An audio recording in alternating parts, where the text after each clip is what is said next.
Imagine a government shutdown leading to thousands of federal jobs being permanently eliminated. That's the stark reality the White House is preparing for as tensions rise between President Donald Trump and congressional Democrats. With the federal fiscal year ending on September 30th, the clock is ticking and the stakes are higher than ever.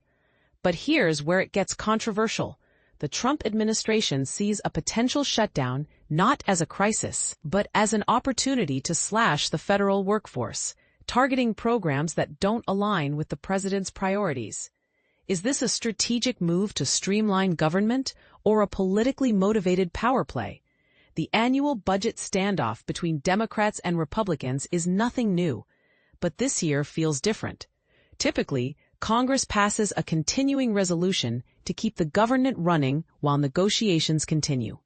However, Democrats are signaling they might break this tradition, refusing to support a Republican-backed resolution due to partisan demands.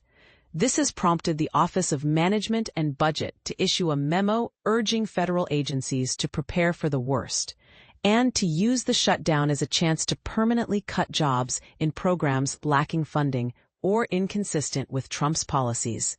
According to the memo obtained by Politico, essential services like Social Security, Medicare, veterans' benefits, and law enforcement will remain funded regardless of a shutdown, but programs without mandatory appropriations could face the axe. The memo explicitly directs agencies to consider reduction in force, RIF notices for employees in programs meeting 3 criteria. Discretionary funding lapses on October 1, 2025, no alternative funding is available, and the program doesn't align with the president's priorities. And this is the part most people miss, even if a budget is eventually approved.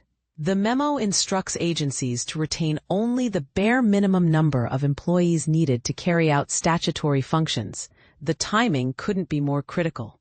The Senate returns on Monday, just one day before the current budget expires. The plan is to vote on a House-passed proposal that funds existing programs only through November 21st.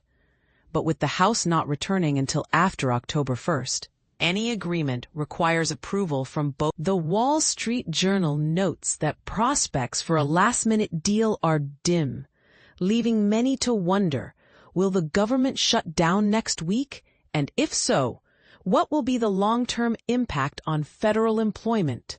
This situation raises important questions. Is the Trump administration exploiting a crisis to advance its agenda? Or is it simply taking necessary steps to align government operations with its vision? And what does this mean for federal workers caught in the crossfire? As the drama unfolds, one thing is clear. The fallout from this showdown will be felt far beyond Washington, D.C. What's your take? Do you think this approach is justified, or is it a step too far? Let us know in the comments below.